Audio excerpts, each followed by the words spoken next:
Kabanata 331. Kung kaya mong gamutin ang sakit niya, maniniwala ako sa medical skills mo, sabi ni Travis. It's just an end-stage cancer. Walang mahirap, walang pakialam na sagot ni Sebastian. Nagulat ang lahat ng naruroon. Maaari bang masuri ni Sebastian ang sakit sa isang sulyap lamang? Iyon ay hindi kapanipaniwala. Malamig na ngumuso si Ferguson. Inimbestigahan mo ito noon pa, hindi ba? Napatingin din si Travis kay Sebastian na may hinala. Hindi imposible ang paunang pagsisiyasat. Kung tutuusin, hindi naman ito sikreto. Ngumiti si Sebastian at sinabing, ang obserbasyon, pagtatanong, at pagsusuri ay mga pangunahing kasanayang medikal. Ang mga sintomas ng pasyente ay nakasulat sa buong mukha niya. Kaya, hindi na kailangan para sa mga paunang pagtatanong. Kahit sino pwede magyabang. Since na-diagnose mo na ang sakit niya, kaya mo ba siyang pagalingin? Hamon ni Ferguson. Hindi siya naniniwalang may makakapagpagaling ng isang nakamamatay na sakit. Kahit na si Ezekiel ay muling magkatawang tao, maaaring wala siya sa kasanayang iyon. Hindi na nag-aksaya pa ng salita si Sebastian sa kanya. Kumuha siya ng tableta at iniabot. Kunin mo ito. Hindi nag-atubili ang pasyente. Siya ay may sakit na sa wakas. Kahit lason iyon, handa siyang kunin ang pagkakataon. Gaano katagal bago gumana ang gamot na ito? Tanong ni Travis. Inilahad ni Sebastian ang kanyang kamay. 5 araw. Masyadong mahaba yon. Sinasadya mo bang patagalan to? Malamig na tanong ni Travis. Ang ibig kong sabihin, 5 segundo, sagot ni Sebastian. Nagbibiro ka. Maghahaman na sana si Ferguson nang biglang tumalsik ang pasyente ng malaking halaga ng itim na dugo. How dare you poison him? May lumapit at sunggaban siya. Galit na umungol si Ferguson. Tumigil ka. Bulalas ni Travis sabay taas ng kamay para pigilan si Ferguson. Napansin niyang muling naging kulay rosas ang kutis ng pasyente, at tila bumuti ng husto ang kanyang kalagayan. Matapos mahabol ang hininga, lumuhad ang pasyente sa harap ni Sebastian. Tumulo ang mga luha sa kanyang mukha habang siya ay bumulalas. Salamat, miracle working healer. Salamat sa pagbibigay mo sa akin ng pangalawang buhay. Napatulala si Ferguson, pagkatapos ay galit na galit. Malamig niyang tinitigan ang pasyente at nagtanong, sigurado ka bang gumaling ka na? I don't know if I'm cured. Pero nakakahinga ako ng maayos, nawala na ang sakit, and I feel relaxed all over. Matagal na akong hindi ganito, emosyonal na sabi ng pasyente habang tumutulo ang mga luha. Tanging ang mga nakaranas ng kawalan ng pag-asa lamang ang makakaunawa sa kanyang damdamin sa sandaling iyon. Hindi iyon nagpapatunay na gumaling siya. Maaaring pansamantalang paggaling lang. Napangisi si Ferguson. Ngumiti si Sebastian at sinabing, pansamantala man o hindi, hayaan mo siyang sumailalim sa isa pang pagsusuri para malaman. Agad na pinasuri ni Travis ang pasyente. May ospital ang pamilya nila kaya hindi nagtagal ay lumabas na ang resulta. Ang pasyente ay talagang hindi pa gumaling. Ang kanyang kondisyon ay bumuti na mula sa end-stage na liver cancer hanggang sa mid-stage. Ngunit itinuring ito ng mga doktor bilang isang himala. Gayunpaman, hindi kumbinsido si Ferguson. Bumuti lang ang kondisyon niya. Hindi pa gumagaling. Maaari itong lumala anumang oras. Then let him undergo another examination, nakangiting sabi ni Sebastian.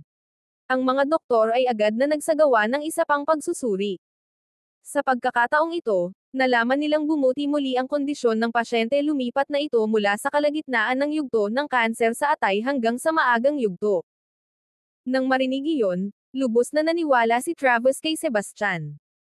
Agad niyang iniutos na hanapin ang 2 pangunahing halamang gamot dahil ang kanilang pamilya ay nagtataglay ng siglong frostbloom at siglong gulang na fungus. Pinaalis ni Travis ang iba at tumingin kay Sebastian, nagtanong, Dr. Miracle, bukod sa limbs ko, may tinatago akong karamdaman.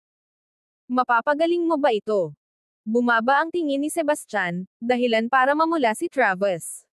It's a minor problem. Let me prescribe some medicine, and I guarantee na mawawala ang sakit, Casual na sabi ni Sebastian. Salamat, Dr. Miracle. Bulalas ni Travis. Siya ay labis na nasa sabik. Maya-maya lang, may dumating na attendant para magulat, Mr. Travis, Mr. Benjamin and Ms. Rainey have returned. Kabanata 332. Ang biglaang pagbabalik ni na Benjamin at Rainey ay hindi inaasahan para kay Sebastian, ngunit hindi siya natakot. Top-notch ang kanyang disguise skills. Maliban kung ang isang tao ay lubos na pamilyar sa kanya, hindi nila ito makikita. Nang malaman ni Benjamin na ang isang manggagamot na may kakayahang pagalingin si Travis ay nasa bahay, siya ay tuwang-tuwa. Si Travis ang kanyang nag-iisang anak, ang kanyang pinakamalaking pagmamalaki at ang kanyang pinakamalaking pag-asa. Gagawin niya ang lahat para gumaling si Travis. Mabilis na nag-order si Benjamin ng bonggang handaan para salubungin si Sebastian. Dr. Miracle, pwede mo bang gamutin muna ang tinatago kong karamdaman? Tanong ni Travis na puno ng pag-asa. Bilang isang lalaki, ang kawalan ng kakayahang matulog kasama ang mga babae ang pinakamasakit na bagay sa mundo. Aasikasuhin natin yun pagkatapos niyong kunin ang mga sangkap. Pagkatapos, sabay-sabay kong gagamutin ang lahat, sabi ni Sebastian. Sa tingin ko gumagawa ka lang ng mga dahilan para sa iyong kawalan ng kakayahan, ngumisi ng masama si Ferguson. Agad na nagdilim ang ekspresyon ni Sebastian. Pagkatapos ay tinanggal niya ang kanyang sapatos at hinampes si Ferguson sa bibig nito. Napasigaw si Ferguson sa sakit. Puno ng dugo ang bibig niya, at nawala ang huling 2 ngipin niya. Siya ay tumingin lubos na miserable. What the fuck? Naglakas loob ka pa ring saktan. Bulalas ni Ferguson at pinandilatan si Sebastian. Puno ng galit ang mga mata niya. Ang lakas ng loob mo pa naman akong isumpa. Humihingi ka talaga ng kamatayan. Putol ni Sebastian, hinampes muli ng sapatos si Ferguson. Sa isang malakas na hampas, pinalipad si Ferguson ng ilang talampakan. Bumagsak siya sa lupa na parang ragdoll, ganap na hindi gumagalaw. Nanlilisik ang mga mata ni Benjamin sa galit. Bagamat butler lang si Ferguson, bahagi pa rin siya ng pamilya Lloyd. Ang paghampas sa kanya ni Sebastian sa harap ni Benjamin ay isang tahasang pagpapakita ng kawalan ng respeto. Ngumiti ng mahina si Sebastian. Pasensya na. Masama ang ugali ko at hindi ako makatiis ng aso na tumatahol sa akin. Kaya, pinarusahan ko siya ng kaunting parusa. Sana ay huwag mong isipin. Biglang umalangaw-ngaw ang malakas na kalabog sa kwarto. Hinampes ni Rainey ang mesa at malamig na sinabing, mali na bastyusan ka niya, pero hindi mo naman kailangang maging malupit. Muling nagdilim ang ekspresyon ni Sebastian, kung ganon, aalis na ako. With that, tumayo na siya para umalis. Agad na bumunot ng maikling espada si Rainey, itinutok ito sa kanya, at malamig na sinabi, ang tirahan ni Lloyd ay hindi isang lugar na maaari mong puntahan at pumunta kung gusto mo. Pagalingin mo ang aking kapatid o ngayon ang iyong huling. Si Benjamin ay malamig na nakamasid, iniisip na hindi masama kung turuan ni Rainey ng leksyon si Sebastian.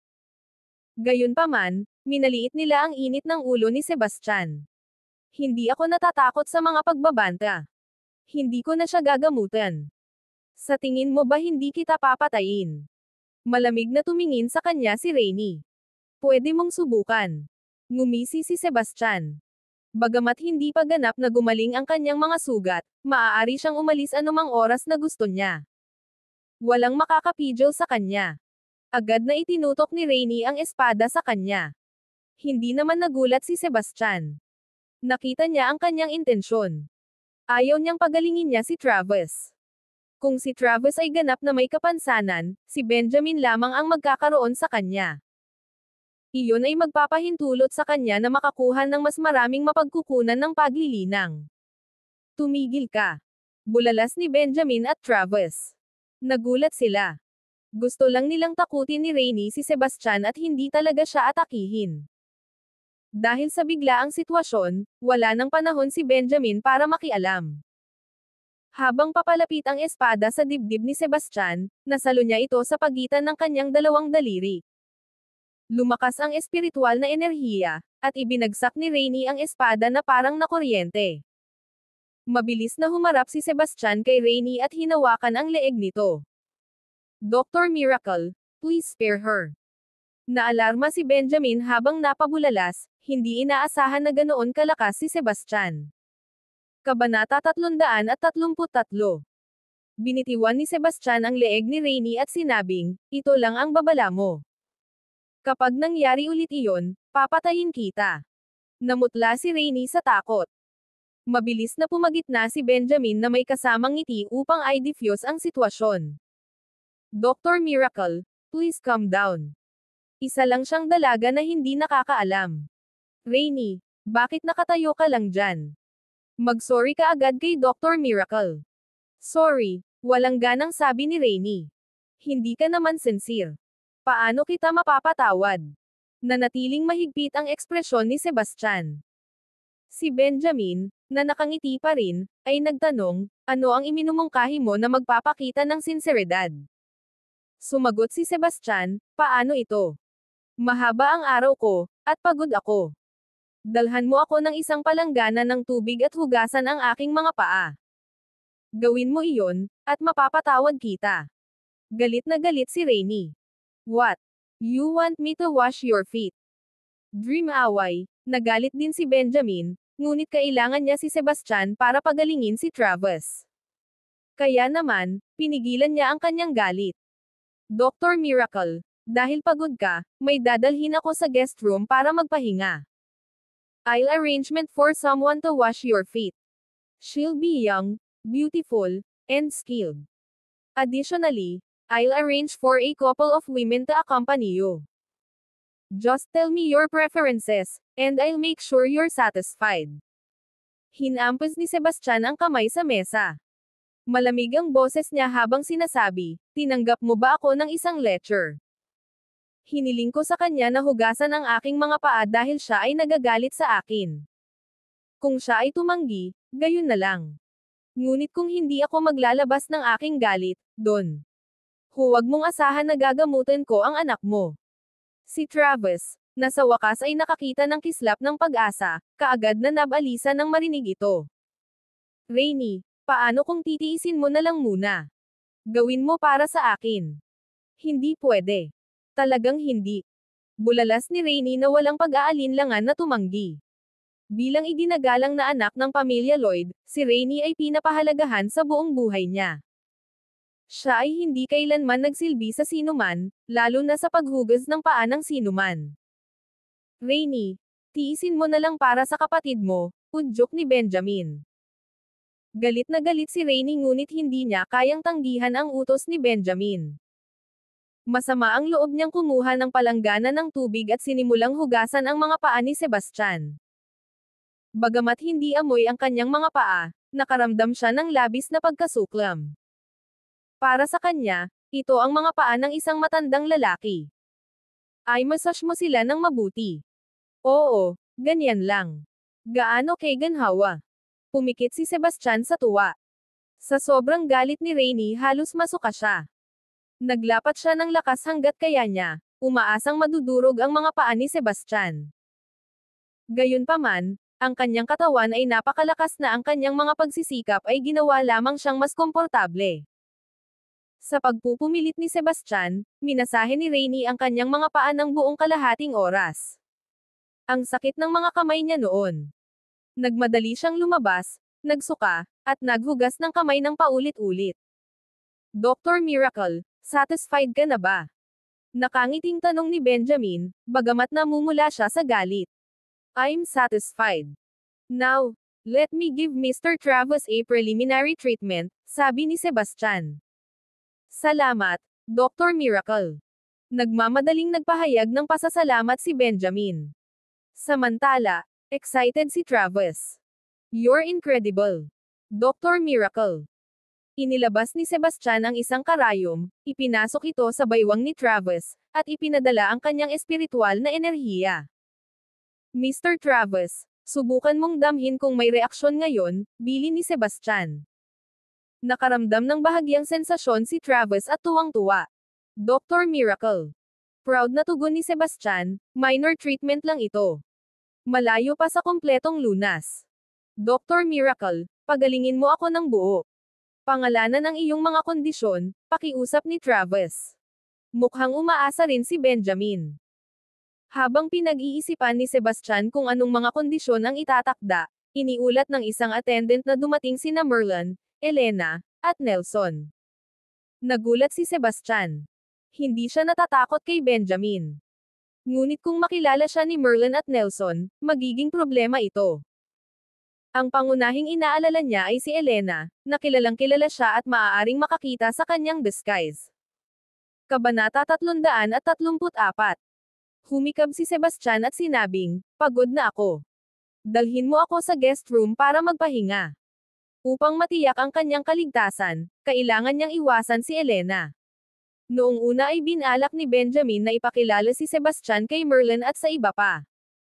Pero dahil kailangan na ni Sebastian na magpahinga, kailangan na niya itong pabayaan. Sa sala, binati ni Benjamin ang kanyang mga bisita, Mr. Spark, Mr. Hyde, Mrs. Spark, what brings you here? Curious na tanong ni Benjamin. Ngumiti si Elena at sumagot.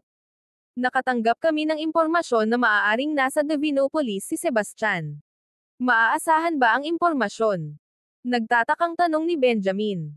May nakakita sa kanya ng personal, kaya dapat tumpak. Nasugatan siya, kaya ito ang perpektong pagkakataon para wakasan siya. Ito ang teritoryo ng iyong pamilya. Mahahanap mo ba siya sa loob ng 3 araw? Tanong ni Elena. Hindi ako magsasalita para sa ibang lugar. Pero sa Davinopolis, kaya ko siyang i-root kahit magtago siya sa butas ng daga, confident na pagyayabang ni Benjamin. Great. Hihintayin namin ang good news mo, sabi ni Elena. Tumingin si Benjamin sa kanila at ngumiti. May hihingin akong pabor sa inyong lahat. Ano ito? Tanong ni Elena. Alam mo baldado ang anak ko. Recently, nakahanap kami ng healer na makakapagpagaling sa kanya. But we need 2 rare herbs. I was hoping you could help us acquire them. The price is negotiable, paliwanag ni Benjamin. Nagtiwala siya. Ang kanilang pamilya ay maaaring hindi tumugma sa Nova Star Organization o sa Dragonheart sa mga tuntunin ng lakas ng militar, ngunit ang kanilang kayamanan ay nalampasan pareho. Anong mga halamang gamot ang kailangan mo? Tanong ni Merlin. Century-old dragon root at century-old white herb. Nelson said, the Dragonheart has the century-old white herb. Magkano ang handa mong bayaran, Mr. Lloyd? Nang marinig iyon, natuwa si Benjamin at sinabing, handa akong magbayad ng $5 bilyong. Habang ang siglo gulang na puting damo ay bihira, 5 bilyon ay hindi maliit na halaga. Gayunpaman, napangisi si Nelson, Mr. Lloyd, parang hindi ka sincere. Pangalanan ang iyong presyo kung gayon, Mr. Hyde, sabi ni Benjamin. 20 bilyong dolyar, hiningi ni Nelson ang napakataas na presyo.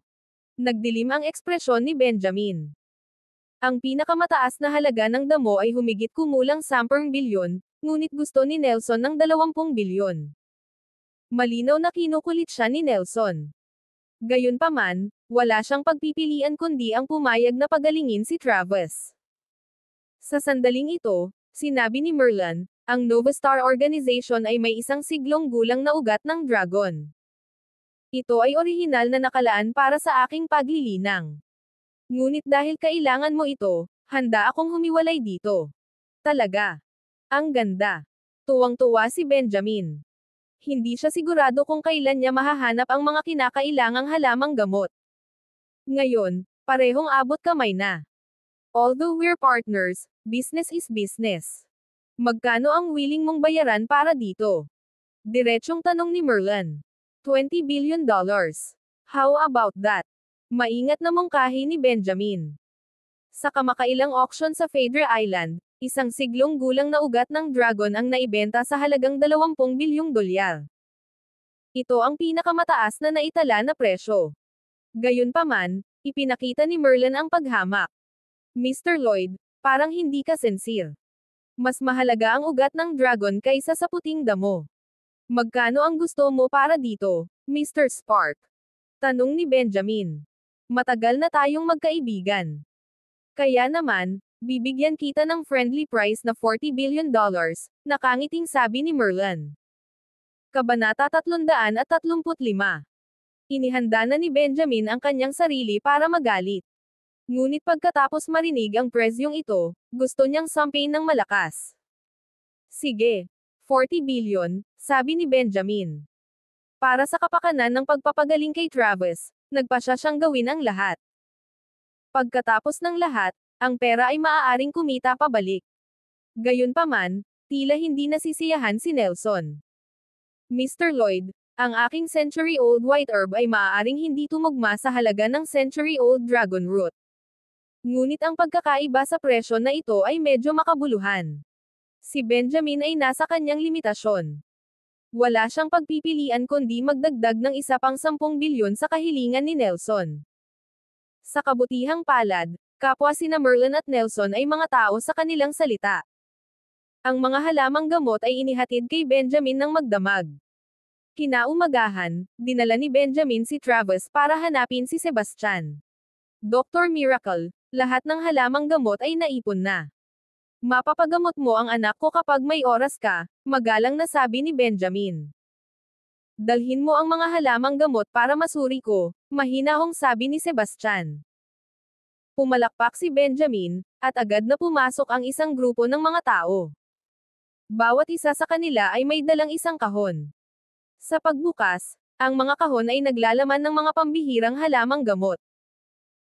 Kabilang sa mga ito, ang pinakakapansin-pansin ay ang siglong gulang na ugat ng dragon, siglong gulang na puting damo, siglong gulang na fungus, at siglong gulang na frost bloom.